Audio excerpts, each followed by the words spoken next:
ॐ जननीं शारदां देवीं रामकृष्णं जगद्गुरुं पादपद्मे तयो श्रुत्वा प्रणमामि मुहुर्मुहुः। नमः श्रीयतिराजाय विवेकानन्दसूरये सच्चित्सुखस्वरूपाय स्वामिने तापहारिणे। गुरुब्रह्मा गुरुर्विष्णुः गुरुर्देवो महेश्वरः गुरुः साक्षात् परब्रह्म तस्मै श्रीगुरवे नमः। नारदीया कलौ भक्तिः मोक्षोपायो ह्यनुत्तमम् इत्थं येनोपदिष्टं तं रामकृष्णं नमाम्यहम्।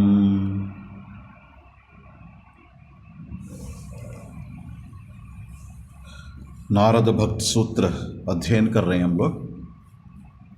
और अब नारद जी भक्त के बारे में, भक्ता एकांतिनो मुख्याः, मुख्य भक्त और उनके महिमा के बारे में, पराभक्ति जिसको मिला है, प्राप्त हुआ है, उसकी अवस्था क्या है, उसकी महिमा क्या है, इसके बारे में कहते हैं। वो कहते हैं कंठावरोध रोमांच अश्रुभिः परस्परम लपमानाः। वो भक्ति मिलने पर दूसरे भक्तों के पास साथ मिलके कंठ अवरोध रोमांच अश्रुभिः भगवान के बारे में बातें करते हैं। बातें कैसे करते हैं? कंठ अवरोध, गदगद हो जाते हैं। क्यों? क्योंकि अंदर का जो आनंद जो है और भगवान ने हमारे ऊपर कृपा की है, ये कृपा की एक जो भावना, कृतार्थता जो है, इस कारण से उनके जो कंठ जो है गदगद हो जाता है। अशेष कृपा, क्योंकि हम सब जानते हैं ये प्रेम पाने के लिए सिर्फ हमारे प्रयत्न से नहीं होगा, उनकी कृपा का भी बहुत ज़रूरत है। उनकी अशेष कृपा से ही वो प्रेम मिलेगी। और ये याद करते करते जब बातें करते हैं भगवान के बारे में, उनके कृपा को याद करते करते कंठावरोध, गदगद हो जाता है उनका कंठ, रोमांचन होते हैं, बार बार रोमांचित होते हैं। क्यों?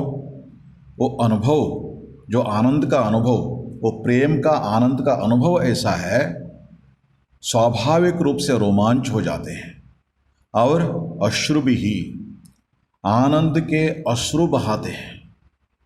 आनंद, इतना आनंद मिलता है अपने आप को रोक नहीं पाते, अश्रु बहाने शुरू कर देते हैं।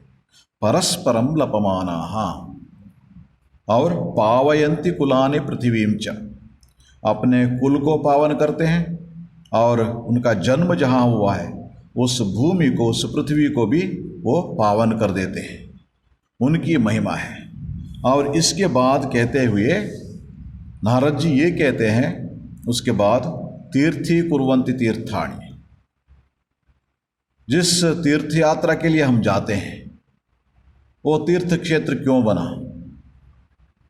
ऐसे महात्माओं के संस्पर्श से, उनका वहाँ रहने के कारण, उनके वहाँ तपस्या करने के कारण तीर्थ क्षेत्र, तीर्थ क्षेत्र बनता है। तीर्थत्व उसको प्रदान कहाँ से होता है? एक मंदिर बना दिया वो तीर्थ हो गया, ऐसा नहीं। कोई एक महात्मा के संस्पर्श से वो तीर्थ बनता है। जैसे हम सब जानते हैं रानी रासमणी दक्षिणेश्वर में, कलकत्ता में मंदिर बनाई, काली मंदिर। क्या काली मंदिर बना दी, अच्छा, बहुत सुंदर, और वो तीर्थ क्षेत्र बन गया? ऐसा नहीं। भगवान श्री रामकृष्ण आए, वहाँ पर तपस्या की, माँ की पूजा की, माँ को जागृत किया उन्होंने, और उसके बाद अभी हजारों हजारों लोग जाते हैं। वो तीर्थ क्षेत्र बन गया। क्यों तीर्थ क्षेत्र बना? मंदिर के कारण नहीं है। मंदिर के साथ साथ वहाँ जगन्माता को जिन्होंने जागृत किया है, ऐसे महापुरुष, ऐसे भक्त, जिसके बारे में नारद जी कह रहे हैं तीर्थी कुर्वन्ति तीर्थानि। और उसके बाद वो क्या करते हैं? सच्छास्त्री कुर्वन्ति शास्त्राणि, जो भी वो बोलते हैं वो शास्त्र बन जाता है। जो भी उपदेश देते हैं वो शास्त्र बन जाता है। शास्त्र मतलब क्या है? शासनात् त्रायति, जो शासन करता है, मतलब ऐसे करो ऐसे करो, करने पर उसको हम अपने जीवन में लाने पर, उतारने पर वो क्या करता है? हमें तारण करता है इस दुनिया से, इस भवबंधन से हमें मुक्ति देता है, उसको शास्त्र कहते हैं। जब वो जो भी बातें बोलते हैं, उपदेश देते हैं, वो शास्त्र बन जाता है। फिर श्री रामकृष्ण के उदाहरण है हमारे लिए, श्री रामकृष्ण वचनामृत, जो उन्होंने श्री रामकृष्ण ने बताया। क्यों रोज पढ़ते हैं उसको? क्योंकि हमारे लिए शास्त्र है। क्योंकि जो भी उसको जो पालन करते हैं, वहाँ के एक वाक्य को अपने जीवन में उतारते हैं, अपने जीवन में पालन करते हैं, धन्य हो जाते हैं, मुक्त हो जाते हैं। इसलिए वो शास्त्र बन गया।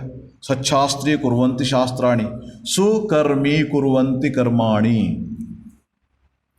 सुकर्मी जो भी कर्म करते हैं, ऐसे महात्मा जो भी कर्म करते हैं और लोगों के लिए अनुसरण करने के लिए योग्य बन जाता है। जैसे श्री रामकृष्ण क्या कहते थे? सत्संग करो, सत्संग करो। सत्संग का महत्व उन्होंने सिर्फ बताया नहीं, वे ही जहां भी भगवान के भक्त कोई भी भगवान के बारे में बोल देंगे, वार्तालाप करेंगे, उनके पास चले जाते थे। मैंने सुना हो आप भगवान के बारे में बताते हो, इसलिए आपके पास आया हूं। चले जाते थे उनको ढूंढ के। किसी ने बताया यहाँ पर ऐसा ये है, वो बहुत सुंदर भगवान के बारे में प्रवचन देते हैं, आगे चले गए श्री रामकृष्ण, उनसे बातें करेंगे, उनसे मिलके बातें करेंगे। अब देखते हैं मतलब ये जो इसलिए क्या हुआ, अब सत्संग क्यों जाते हैं? क्योंकि स्वयं श्री रामकृष्ण औरों के बोलते थे सत्संग करना, सत्संग करना, और वो भी करके दिखाए उसको। और उसके बाद क्या हुआ? सेवा। जहां भी देखिए सेवा, सेवा कार्य इतना क्यों क्यों होता है रामकृष्ण मिशन से? आप जहां भी देखो, लोग भी बहुत सारे लोग सेवा करते हैं। क्यों करते हैं? उतने बड़े महात्मा श्री रामकृष्ण जब गए देवघर में, वहाँ देखा उन्होंने एकदम अकाल है, लोगों को खाने पीने के लिए कुछ भी नहीं है। ये तो तीर्थ यात्रा के लिए निकले हैं, काशी जाना है और वृंदावन जाना है, सब तैयारी करके, मथुरानाथ विश्वास है ना, सब तैयारी करके गया निकला है। श्री रामकृष्ण कहते देखो इन सब लोगों के लिए खाने के लिए कुछ भी नहीं है, कपड़ा नहीं है, इसलिए इनको कपड़ा खाना देंगे, सेवा करेंगे उनको। फिर मथुरानाथ क्या बोलते हैं? अरे अभी काशी जाना है, वृंदावन जाना है, यही सब पैसा खर्चा करने से वहाँ क्या मिलेगा, बचेगा। श्री रामकृष्ण कहते ठीक है, तुम जाओ काशी में, शिव को वहाँ देखो, मेरे लिए शिव जी यहीं पर है, इनके अंदर शिव जी है, इनकी सेवा करो। अब देखिए श्री रामकृष्ण ने इसको करके दिखाया, और इसीलिए जो भी लोग सेवा करते हैं, हजारों हजारों लोग हैं जो भी सेवा करते हैं, डॉक्टर रोगियों को सेवा करते हैं, जो चिकित्सा करते हैं, क्या समझते हैं? भगवान का हम पूजा कर रहे हैं। शिक्षक विद्यार्थियों को सिखाते हैं, शिक्षा देते हैं, क्या समझते हैं? भगवान इस रूप में आए हैं, उनकी सेवा करने का मेरा मौका मिला है। ये जो है सुकर्मी कुर्वन्ति कर्माणि, इसलिए वो हमारे लिए आचरण योग्य कर्म बन जाता है। जो भी कर्म करते हैं, दिखाते हैं। ये बात नारद जी कह रहे हैं। ये भक्त जो है, भगवान के सचमुच भक्त जो है, उनका महानता है, महिमा है। और उसके बाद क्या कहते हैं? क्यों मतलब ऐसा होता है? तीर्थी कुर्वन्ति तीर्थानि, वो जहाँ पर रहते तीर्थ क्षेत्र क्यों बन जाता है? और जो भी बोलेंगे वो शास्त्र क्यों बनता है? जो भी कर्म करेंगे वो आचरण योग्य क्यों बनता है? क्योंकि नारद जी कहते हैं तन्मयाः, वो तो तन्मय बन गए हैं। तन्मय मतलब क्या है? तत् मतलब परमात्मा, परब्रह्म, परब्रह्ममय बन गए हैं, भगवानमय बन गए हैं। परमात्मामय मतलब क्या है? जो मय मतलब परमात्मा से आवृत, परब्रह्म से आवृत, उनका सारा अस्तित्व परमात्मामय बन गया है। परमात्मा के अलावा कुछ है ही नहीं। तत्मयाः, इसीलिए अब देखिए, वो जहां भी जाते हैं वो भक्त नहीं जा रहे हैं, उनके हृदय में बैठे हुए वो परमात्मा उनके साथ जाते हैं। इसीलिए जहां जाते हैं वो तीर्थ क्षेत्र बन जाता है। क्यों? क्योंकि परमात्मा तीर्थ क्षेत्र क्यों जाते हैं? परमात्मा की याद करने के लिए। हमें पता है वहाँ परमात्मा के आविर्भाव ज़्यादा है, इसलिए वहाँ जाते हैं हम लोग तीर्थ क्षेत्र। वहाँ जाके आराम से बैठ के भगवान के स्मरण करते हैं और अपने आप को धन्य मानते हैं। क्यों? क्योंकि परमात्मा का निवास है वहाँ पे, विशेष आविर्भाव है वहाँ पे। और ये क्यों हुआ? क्योंकि ये जो भक्त जो है, जिनके हृदय में परमात्मा बसा है, वो वहाँ गए हैं, वहाँ बैठ के तपस्या की है, वहाँ बैठ के साधना की है, वहाँ बैठ के लोगों से वार्तालाप की है, वहाँ बैठ के भगवान की पूजा की है, जप किए है। इस कारण से वो तीर्थ क्षेत्र बन जाता है। क्योंकि ये भक्त जो है कहीं जाएगा, वो भक्त नहीं जा रहा है, उनके साथ साथ वो परमात्मा जा रहे हैं, परमात्मा आ रहे हैं। मतलब जब हम उनके दर्शन करेंगे, क्या करते हैं हम? परमात्मा के दर्शन करते हैं। ऐसे महात्मा के दर्शन जब करते हैं हम, वो परमात्मा के दर्शन करते हैं। स्वामी तुरानंद जी बता देते हैं, सत्संग करना, साधु संग करना, ये आप बताते हैं ना, कैसे पता चलता है कौन साधु है कौन साधु नहीं, कैसे पता चलेगा? कहते हैं जिसके पास जाने पर तुम्हें परमात्मा की याद आती है तुम्हारे मन में, समझो वही महात्मा है। क्यों? क्योंकि वो परमात्मा मय बन गए हैं, दिन रात परमात्मा के चिंतन सिवा और कुछ नहीं करते। इसीलिए जो भी उस दायरे में, उनका जो सर्कल में जो आते हैं, उनके स्वाभाविक रूप से परमात्मा की याद आ जाती है। ऐसे महात्मा तन्मया। इसलिए वो जब कुछ बातें बोलते हैं, अपना वचन नहीं है वो, उनके मुंह से निकलता है, लेकिन परमात्मा के वचन है, परमात्मा के वचन है। मैंने बताया था आपको, श्री रामकृष्ण कुछ जब बोलते थे, नरेंद्र नाथ उनसे बोलते थे श्री रामकृष्ण से, आप तो इसे बोल रहे हो, ये आपके मन के भ्रम है।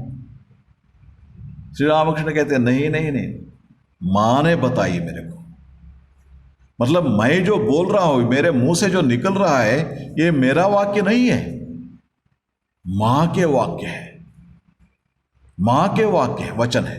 क्यों? मैं नहीं है उसमें, भगवन मय, जगन्माता मय बन गए श्री रामकृष्ण।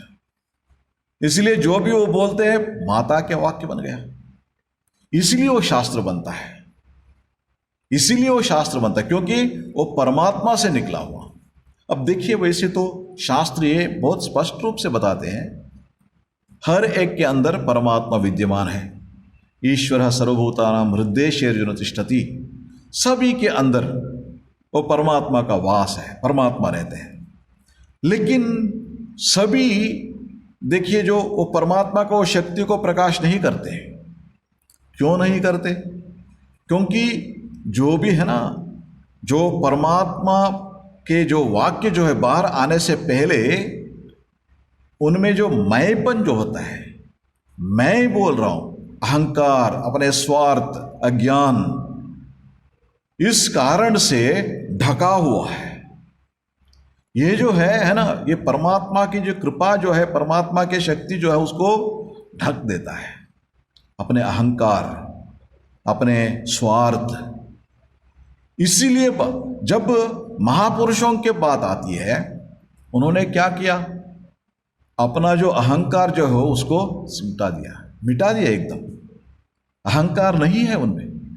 श्री रामकृष्ण अपने आप को मैं नहीं बोलते थे, इसमें, मतलब शरीर को दिखाते हुए इसमें बोलते थे, मैं नहीं बोलते थे कभी भी। इसमें मतलब क्या है? ये भगवती जगन्माता का एक उपकरण है। वो भगवान जगन्माता सभी के ऊपर कृपा करने के लिए इसको उपयोग कर रही है, मैं नहीं है। मैं मतलब कुछ विषय में भी मैं नहीं बोलते थे श्री रामकृष्ण, कभी नहीं बोलते थे। किसी ने ये किया, बुलाया, आप आइए, माँ की कृपा हो तो आऊँगा, उतने से, मतलब मैं आऊंगा कभी नहीं। ये बात श्री रामकृष्ण की थी। इसलिए जो भी मूल उनके मुंह से निकलता था वो क्या होता है, शास्त्र बन जाता है।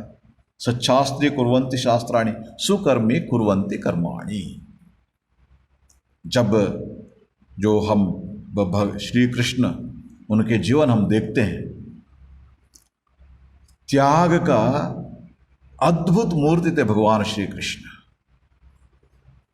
देखिए, जब गए कंस के वध किया श्री कृष्ण ने।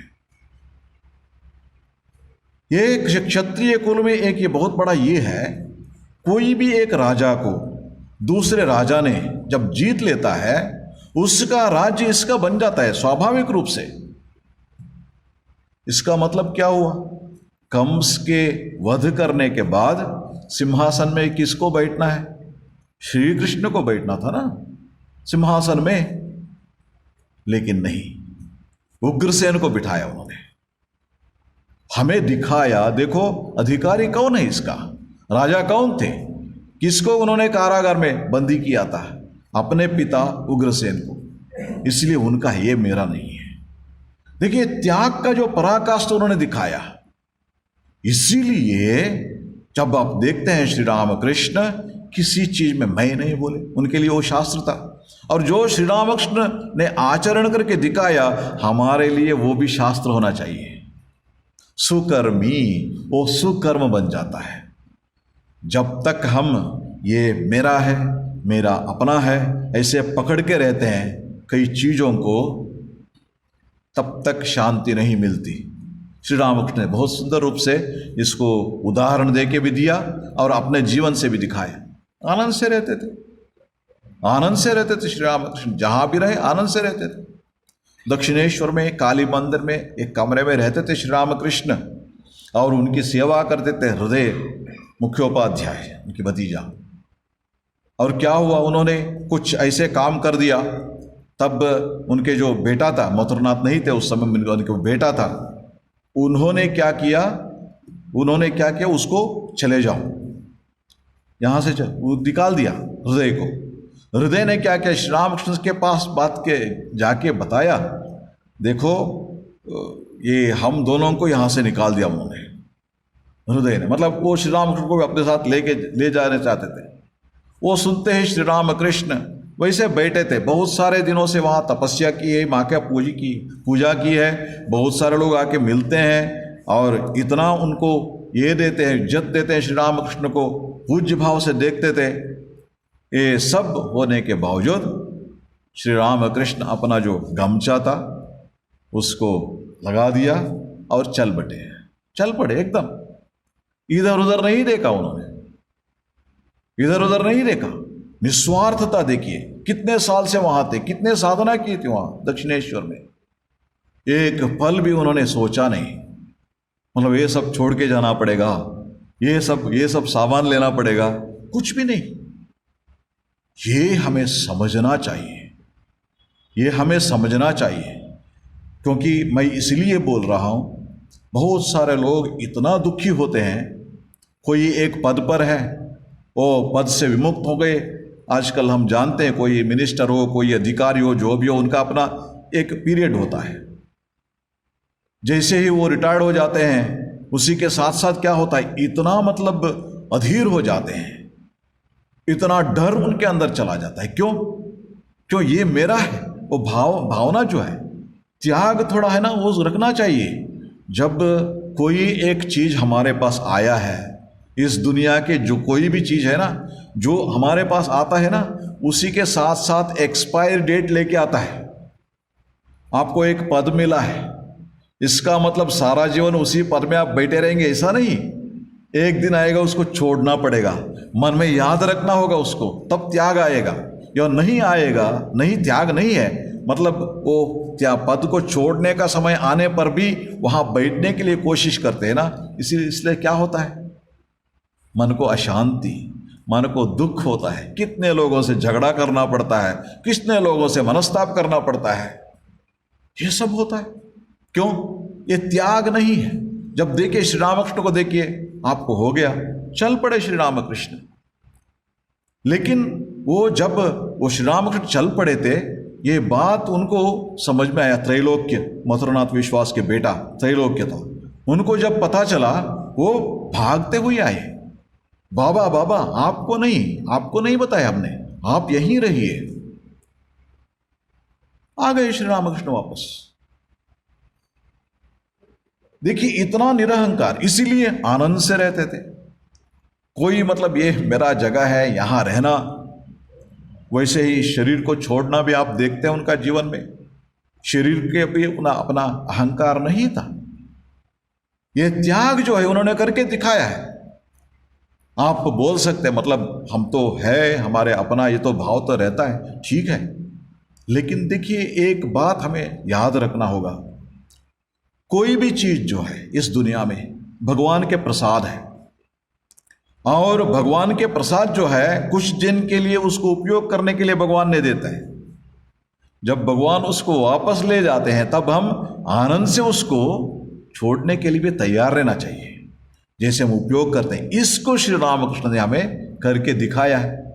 इस दुनिया में आनंद में रहना चाहते हो, तब जैसे हम स्वीकार करते हैं वैसे ही उसको छोड़ने के लिए भी तैयार रहना चाहिए। उसमें कोई अपना अहंकार नहीं होना चाहिए। इसीलिए ये बात सुकर्मी कुर्वन्ति कर्माणि श्री रामकृष्ण ने करके दिखाया उसको।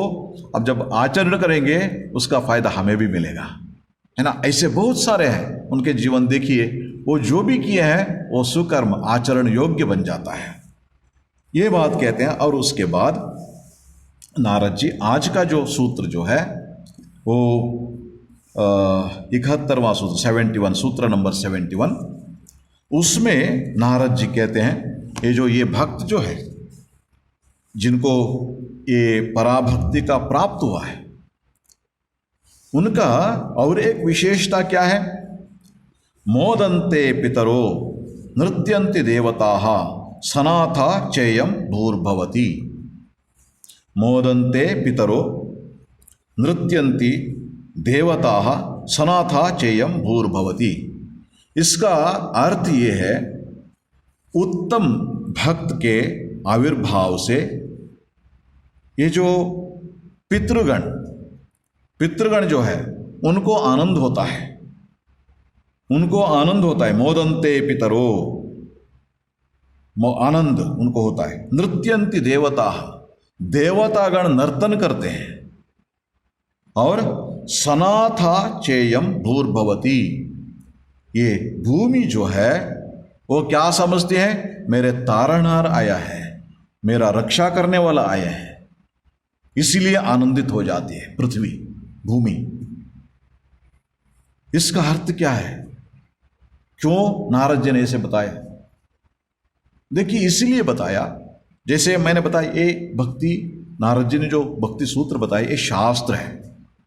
शास्त्र जब है ना कुछ कहते हैं, उसमें ये जो सारा चीज को एकत्र करके, मतलब समग्र जो चित्र जो है उसको हमारे सामने रखते हैं।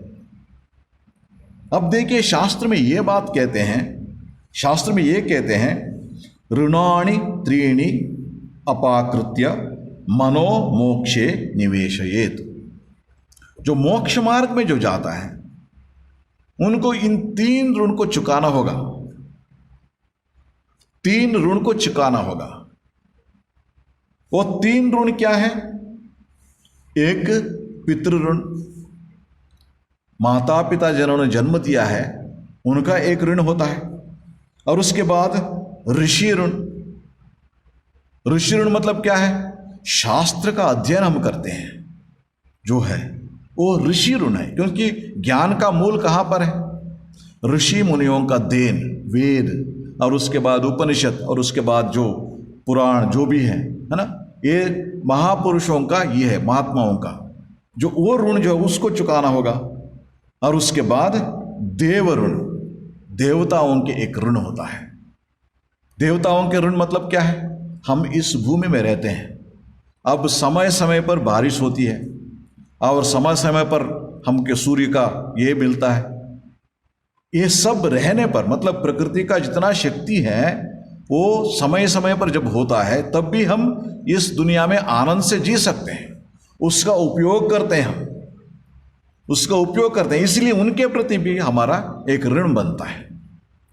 ये 3 ऋण को चुकाना होगा, शास्त्र ये बात कहते हैं, फिर आप मोक्ष मार्ग में आप जा सकते हो। और नारद जी कहते हैं ये जो भक्त जो है, जिनको भगवान के जो भक्ति मतलब प्रेम मिला है, भक्ति का प्राप्त हुई है, ऐसे भक्त वो मतलब भक्ति मिलने का मतलब क्या है? भगवान का साक्षात्कार हुआ है, भगवान का अनुभव हुआ है, उनको भगवान का अस्तित्व का अनुभव हुआ है, साक्षात्कार हुआ है। ऐसे महात्माओं के पितृगण जो है वो आनंदित होते हैं। क्यों आनंदित होते हैं? शास्त्र ये भी कहता है कि जिन्होंने भगवान के साक्षात्कार किया है, जिनको ज्ञान की प्राप्ति हुई है, भगवत ज्ञान की प्राप्ति हुई है, उनके 7 पीढ़ियां वो तर जाते हैं, मोक्ष प्राप्त हो जाते हैं उनका। इसका मतलब क्या हुआ? अपने पितृऋण को चुका दिया उन्होंने। इस कारण से उन्होंने, वो क्या कहते हैं पितृगण, पितृ मतलब जो माता पिता अब है और उसके बाद जो भी चले बसे हैं, ये जो इन लोगों ने आनंदित होते हैं। क्यों? हमारे वंश में ऐसे एक महापुरुष ने जन्म लिया है जिन्होंने भगवान की प्राप्ति किया है। इस कारण से क्या हुआ? हम भी तर गए हैं, हमारा भी मुक्ति मिल जाता है। इस कारण से आनंदित होते हैं। और नृत्यंती देवतागण जो है वो नर्तन करते हैं। क्यों नर्तन करते हैं? जैसे सामान्य रूप से देवतागणों का जो है ना, वो ऋण चुकाने के लिए क्या करना होगा? देवताओं के ऋण चुकाने के लिए यज्ञ ये करना पड़ता है ना? क्योंकि जब यज्ञ करते हैं ना, उससे देवतागण को उनको शक्ति मिलता है। शास्त्र में ये भी बात बताया, बहुत सुंदर रूप से बताया। भगवद गीता पढ़ने से आपको पता चलता है, जो आहुति देते हैं ना, उस आहुति के कारण देवताओं को, ये वरुण हो, इंद्र हो, ये सब देवता हैं, उनको शक्ति मिलती है। और वो उससे क्या होते हैं? वो लोग समय समय पर बारिश ये सब का प्रबंध करते हैं। जब वो तृप्त होते हैं, समय समय पर बारिश ये सब प्रबंध करते हैं। इसीलिए जब ये भक्त है ना, ये हो जाते हैं, मतलब एक भगवान के साक्षात्कार करते हैं, तब क्या होता है ना, ये देव ऋण भी चुक जाता है। कैसे? क्योंकि ये देवता है ना, इतना आनंदित होते हैं। क्यों आनंदित होते हैं? क्योंकि जो भगवान के आविर्भाव हुआ है, जब एक भक्त है ना भगवान के साक्षात्कार किए, इसका मतलब क्या है? उनके लिए भगवान वहां से पृथ्वी पर आया है। उनको दर्शन देने के लिए भगवान को पृथ्वी पर आना पड़ता है। जैसे मैंने बताया, वो जहां भी जाते हैं भगवान जाते हैं उनके साथ, इसलिए देवता भी आनंदित होते हैं। और उसके साथ साथ ऋषि, जो शास्त्राध्ययन है ना, वो मतलब जिसको हम शास्त्राध्ययन करके चुकाते हैं ऋषि ऋण, वो भी आनंदित होते हैं। क्यों? क्योंकि वे जो भी है ना वो वाक्य बताते हैं वो शास्त्र बन जाता है। उन्होंने चुका दिया। वो ज्ञान को उन्होंने सिर्फ अपने लिए नहीं है, सारा मानवता के लिए उन्होंने उस ज्ञान को छोड़ के गया। इसलिए वो भी, ऋषि भी तृप्त हो जाते हैं, आनंदित हो जाते हैं। इसलिए कहते हैं मोदन्ते पितरो नृत्यन्ति देवता सनाथा चेयम भूर्भवति।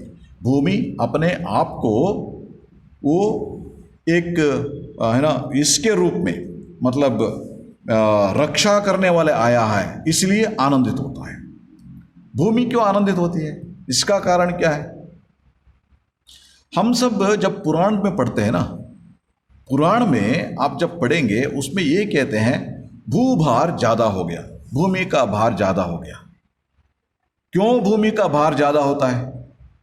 जब लोग धर्म मार्ग छोड़ के अधर्म मार्ग में जाते हैं, अधर्मी लोगों को संख्या बढ़ता जाता है, ऐसे लोगों को वहन करने में बहुत कष्ट होता है भूमाता को। ये जो पापी लोग हैं उनको वहन करना पड़ता है ना, इसीलिए भूमाता उसको सहन नहीं कर पाती। जब ये महात्मा आ गए, ये महात्मा आने के बाद इस कारण से क्या होता है, बहुत सारे लोग अधर्म मार्ग छोड़ के धर्म मार्ग में आगे बढ़ने शुरू करते हैं, धर्म मार्ग में आगे बढ़ने शुरू करते हैं। जैसे एक उदाहरण देने के लिए, श्री रामकृष्ण जब दक्षिणेश्वर में थे, लोग आते थे, दूर दूर से आते थे, है ना, पूछ पूछ के आते थे। किसी ने कहीं बता दिया, मतलब ये महात्मा है दक्षिणेश्वर में, परमहंस है, उनका दर्शन करना। कहाँ कहाँ से आते थे, है ना। यहाँ से एक लड़का जाता था अपने कराची से, वहाँ से जाके श्री रामकृष्ण के दर्शन के लिए जाता था। वह श्री रामकृष्ण वचनामृत पर है वो, इतने दूर से। आप देखिए उन दिनों यहाँ से वहाँ जाना मतलब कितना दूर था, लेकिन श्री रामकृष्ण के दर्शन के लिए जाता था। ये सब अब जब देखेंगे, लोग दूर दूर से आते हैं, आने के बाद क्या करते हैं, उनके श्री रामकृष्ण के जीवन को देख के, उनके उपदेश सुन के उसको अपने जीवन में लाने के लिए कोशिश करते हैं। इससे क्या हुआ, जो अधर्मी वो सधर्मी बन जाता है, सद्धर्मी धर्म मार्ग पकड़ता है। इससे क्या हुआ, ये जो अधर्मी लोगों का संख्या घटता जाता है, इसीलिए भूमि, जो भूदेवी भूमाता क्या करते हैं, आनंदित होती है, क्योंकि पापी कम हो जाते हैं ना, पुण्यात्मा बढ़ जाते हैं। जितना पुण्यात्मा लोगों को बढ़ावा होती है, उतना आनंदित होती है पृथ्वी माता। इसीलिए पृथ्वी समझती है मेरा रक्षा करने वाले आए हैं, क्योंकि ये जो पापियों को वहन करना है ना, लोगों को वहन करना बड़ी बात नहीं है। उनको जो पापी है उन लोगों को वहन करना, आप पुराण में पढ़िए, बात बीच बीच में आता है। जो जब भी भगवान के अवतार होता है ना, उस समय ये बात आती है, भूभार ज्यादा हो गया, भूभार बढ़ गया है। फिर परमात्मा आके उन लोगों को, पापियों को संख्या घटा के पहले पहले तो उनका अंत ही कर देते थे, है ना, उनका अंत ही कर देते थे। जैसे रावण को श्री राम ने आके उनको अंत कर दिया, क्योंकि अधर्मी है, ये रास्ता छोड़ने वाला नहीं है, जितना दिन रहेगा उतना अधर्म करता ही रहेगा। इसलिए उनको क्या करना, उनको हाथ करने से, वध करने से उनके साथ साथ जितना भी अधर्मी लोग थे वो भी नाश हो जाएंगे। इसलिए हम जब पढ़ते हैं, अब ये महात्मा जो है, भक्त जो है, भक्त तो ऐसे नहीं करेगा, किसी का वध नहीं करने वाला है भक्त, लेकिन इस भक्त के सानिध्य में आके जो अधर्मी लोग भी धर्म मार्ग पकड़ते हैं, अधर्मी लोग, उनमें परिवर्तन आता है, उनमें परिवर्तन आता है। उदाहरण रूप से आप जब, है ना, गिरीश चंद्र घोष, वो कहते थे, गिरीश चंद्र, जिस दुनिया में जितना भी पाप है वो सब मैंने कर दिया था, ऐसा पाप नहीं जो मैंने नहीं किया, अपने आप के बारे में कहते थे। ऐसे गिरीश चंद्र घोष बाद में क्या बन गया, श्री रामकृष्ण के संस्पर्श में आने के बाद इतना बदलाव आया उनके बाद। उनके गिरीश चंद्र घोष, स्वामी विवेकानंद हम सब जानते हैं, गए थे अमेरिका जाके सारा दुनिया में वेदांत का प्रचार करके स्वामी विवेकानंद आए। वापस आने के बाद बेलूर मठ का जो है ना स्थापना हुई। बेलूर मठ में स्वामी विवेकानंद एक दिन अपने सामने शिष्य बैठे थे और जो उनके बाद वार्तालाप कर रहे थे श्री स्वामी विवेकानंद, उस समय ये गिरीश चंद्र घोष आए। आते ही स्वामी विवेकानंद क्या किया, उनको गिरीश करके बुला देते थे, मेरे पास बैठो। स्वामी विवेकानंद कौन थे, जगतगुरु, सारा दुनिया को धर्म मार्ग दिखाने वाले। और ये गिरीश चंद्र घोष कौन थे, इस दुनिया में जितना भी पाप किया है ना वो सब मैंने किया, वो बोलते थे जोर से।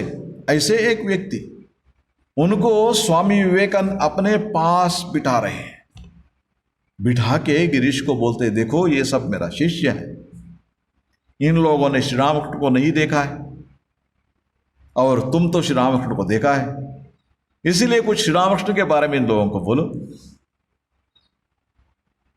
गिरीश तब बताते हैं, देखो मैं एक ऐसा व्यक्ति था, इस दुनिया में ऐसा कोई पाप नहीं था जिसने मैंने नहीं किया था, उतना सब पाप मैंने किया था। ऐसे एक पापी को जगत गुरु स्वामी विवेकानंद के पास उन्होंने बुला के बिठाने का योग्य जो बनाया है वो श्री रामकृष्ण है। उनके पास बैठने के लिए योग्य जो बना रहे हैं ना, किसकी कृपा से? वो श्री रामकृष्ण की कृपा से। ये श्री रामकृष्ण की महिमा है। इसलिए देखिए, ऐसे जब है ना अधर्म मार्ग छोड़ के लोग क्या करते हैं, धर्म मार्ग पकड़ते हैं, धर्म मार्ग पकड़ते हैं। बहुत बड़े भक्त बन गया गिरीश चंद्र घोष।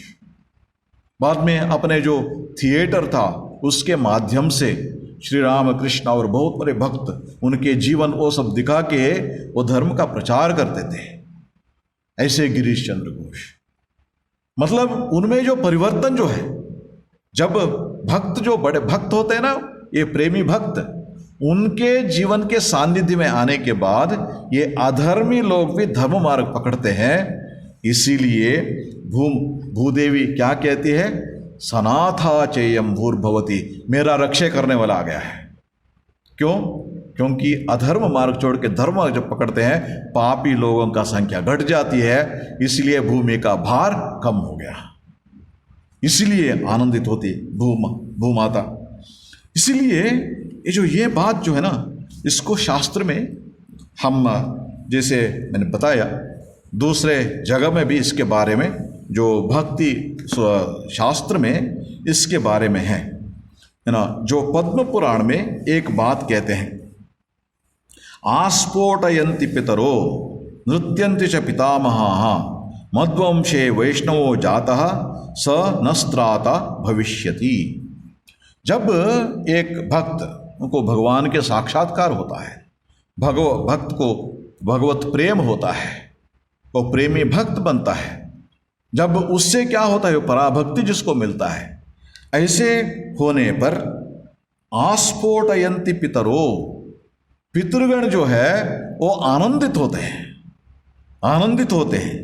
और नृत्यन्ति च पितामहाः, और पितामह जो भी मतलब गुजर गए हैं, जो भी पितृलोक में हैं, वो भी क्या करते हैं, नृत्यन्ति, वो लोग नर्तन करते हैं। वैसे जिसमें देवता बताए अपन पितामह कह रहे हैं।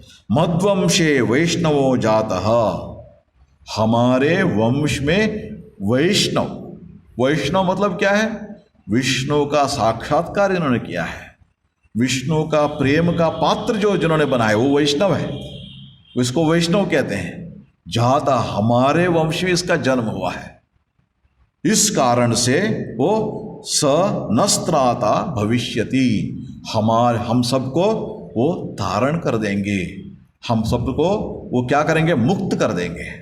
ऐसे भक्त हम सबको मुक्त कर देंगे, इसीलिए आनंदित होते हैं, है ना, इसीलिए वो लोग आनंदित होते हैं। ये बात पद्म पुराण में है।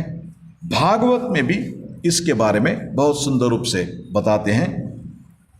देवर्षि भूताप्त नृणाम पितॄणाम न किंकरो नायम ऋषि च राजन सर्वात्मना यशरणम शरण्यम गतो मुकुंदः परिहृत्य कर्तम।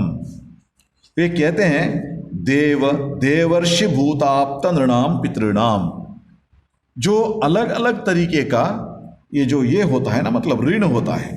क्या है, देव ऋण, देव ऋषि, ऋषि ऋण, और उसके बाद भूत ऋण। भूत ऋण मतलब देखिए, जितना भी ये जो जीव जंतु जो है वो भी, उसका भी फायदा हम उठाते हैं। जैसे गोमाता है, गोमाता के दूध पीते पीते बड़े होते हैं हम लोग। वैसे हर एक इसको देखोगे, इस प्रकृति में उनका अपना एक रोल होता है, इस कारण से उनके प्रति हमारा ऋण है। भूत और आप्त नृणाम, जो भी हमारे बंधु बांधव हैं, जैसे हमारे जन्म हुआ, हम बड़े हुए और बहुत सारे शिक्षा हम लेते हैं, माता पिता तो देते हैं, उसी के साथ साथ इस समाज से भी बहुत सारे हम सीखते हैं।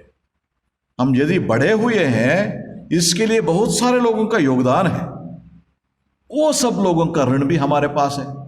नृणाम पितृणाम, और उसके बाद हमारे पितृगण जो है उनका, ये सब का है ना, न किंकरो नायम ऋणी च राजन।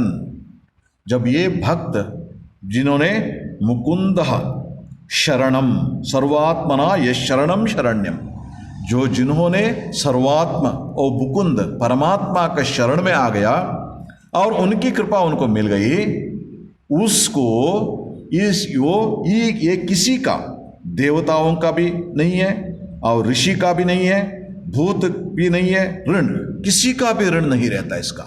और सिर्फ नहीं वो नहीं है, किसी का सेवक भी नहीं होता है। न किंकरो मतलब किसी का सेवा करने का भी जरूरत नहीं पड़ता। जब ये मतलब एक भक्त बन गए, भगवान के साक्षात्कार हो गया, ऐसे भक्त को किसी की सेवा करने का भी जरूरत नहीं है। क्योंकि हम जानते हैं, मतलब देखिए इस दुनिया में अब जब रहते हैं ना, तब हर एक को अपने बड़ों गुरुजन है ना, उन सबका सेवा करना पड़ता है। लेकिन यदि ये भक्त नहीं किया तब भी चलेगा, ऐसा नहीं कि वो नहीं करते।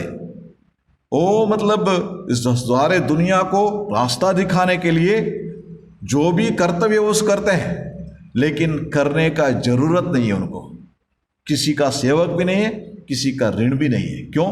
क्योंकि ये जो मुकुंद जो है उसके शरण में आए हैं, उनकी कृपा इनको प्राप्त हुआ है।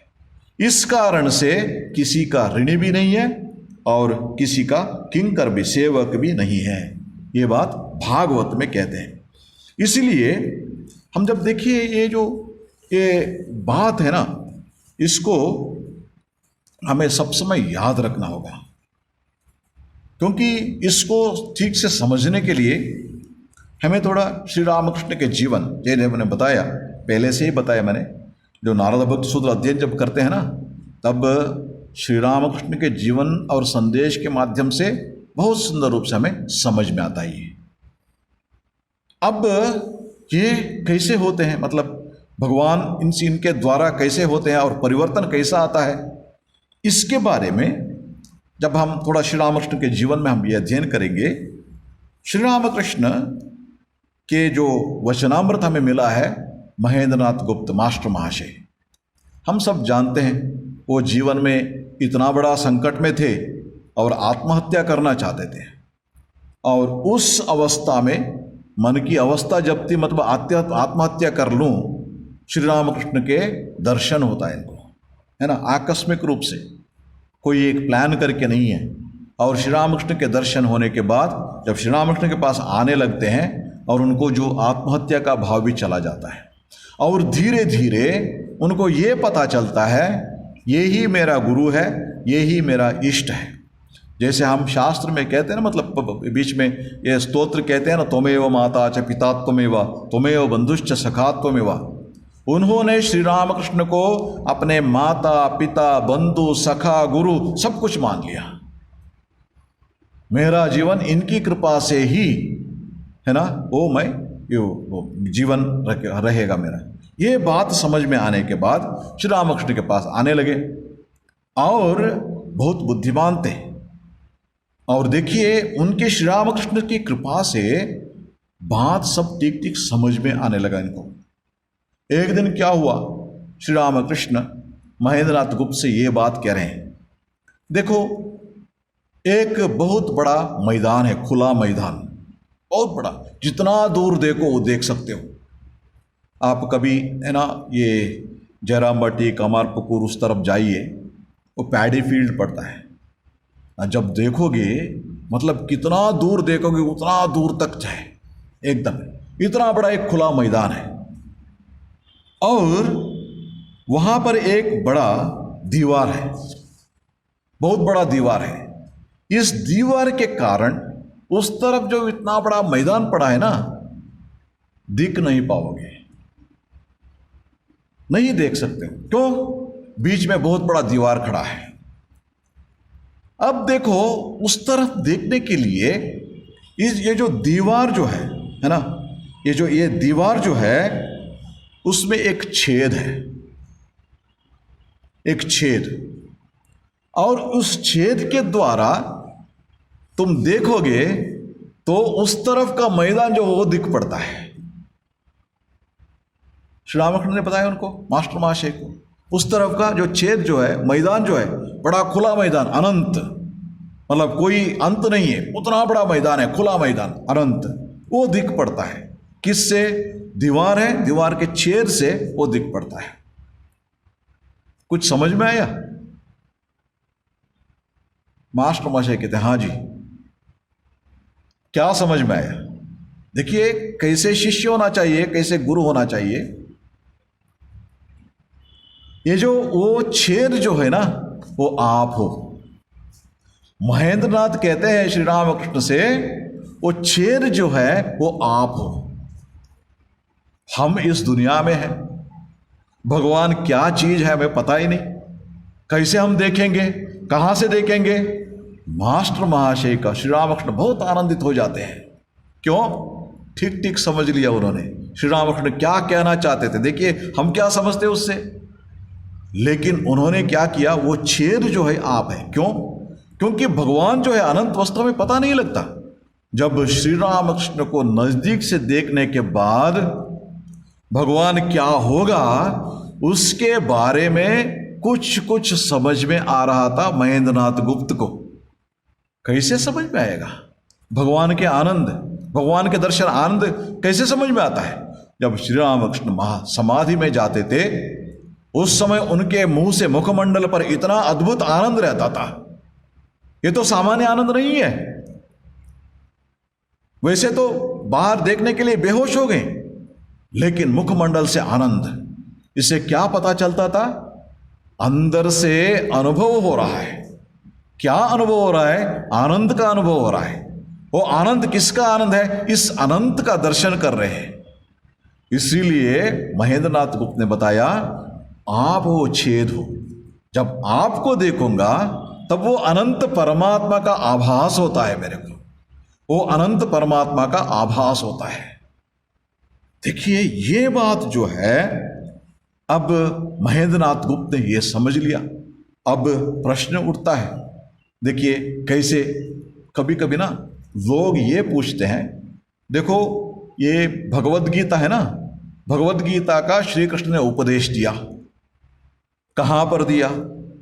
कुरुक्षेत्र युद्ध होने वाला था, दोनों है ना ये सैन्य आमने सामने खड़े हैं। तब अर्जुन पूछता है उनसे, दोनों सेनाओं के बीच में ये खड़ा दो, और उसके साथ साथ भगवद गीता शुरू होता है। हम जब उसका पाठ करते हैं कम से कम 2 घंटा लगता है पारायण करने के लिए, 2 घंटा लगता है। लोग पूछते हैं, अरे भाई हजारों हजारों लोग, लाखों लोग खड़े, सैनिक खड़े हैं युद्ध करने के लिए, इसी बीच क्या 2 घंटा निकाल दिया भगवद गीता को उपदेश करने के लिए? प्रश्न पूछते हैं लोग। लेकिन आपको पता है श्री कृष्ण ने उपदेश किसको दिया था? अर्जुन को। अर्जुन सामान्य व्यक्ति नहीं था। आप ऐसे मत सोचिए, मतलब ये जो 700 श्लोक है सब कुछ उन्होंने बताया। जैसे महेंद्रनाथ गुप्त को श्री रामकृष्ण ने यह बात बताया, हम सोच भी नहीं सकते, लेकिन तुरंत उन्होंने पकड़ लिया। मतलब सूक्ष्म ग्राही थे वो, सूक्ष्म ग्राहित्व अर्जुन को भी था। इसीलिए हमने जैसे सोचते हैं 2 घंटे का समय लगा होगा, वो उपदेश दे रहे हैं, सभी देख रहे हैं, है ना। हम कभी कभी हमें ना ये प्रश्न उठता है मन में, लेकिन आप देखिए महेंद्रनाथ गुप्त का जो जवाब जो देख के हमें क्या पता चलता है, जो श्री रामकृष्ण बोलते थे उसको समझने के लिए भी हमारे मन उसके लिए तैयार होना चाहिए। वो सूक्ष्म बुद्धि है ना, उसका जो है ना वो होना चाहिए। जैसे श्री अर्जुन ने भगवद गीता का जो उपदेश जो उन्होंने समझा, श्री कृष्ण ने जो बताया, वैसे ही समझने के लिए ये चाहिए। अब देखिए जो श्री रामकृष्ण के उपदेश से मैंने बताया ना, ये सबसे जब हम पढ़ते हैं, वचनामृत पढ़ते हैं, इससे क्या होता है, धीरे धीरे धीरे धीरे हमारे सोच बदल जाता है। इसलिए ऐसे महात्मा जब होते हैं ना, उस कारण से ये पृथ्वी आनंदित होती है। क्यों? लोग अभी धर्म मार्ग पकड़ने वाले हैं। इनको देख के, इनके जीवन से प्रभावित होके लोग, अधर्मी लोग भी धर्म मार्ग पकड़ने वाले हैं, आनंदित होते हैं। वैसे पितृगण भी आनंदित होते हैं, देवतागण भी आनंदित होते हैं। इसीलिए ये भक्त जो है, इनके महिमा जितना हम मतलब इसके बारे में बताए वो कम है। नारद जी ने हमें इस सूत्रों के द्वारा मोदन्ते पितरो नृत्यन्ति देवता सनाथा चेयम भूर्भवती सुंदर रूप से हमें यह समझाते हैं ना देवर्षि नारद। ओम शांति शांति शांति। हरि ओम तत्सत्। श्री राम कृष्णार्पणमस्तु।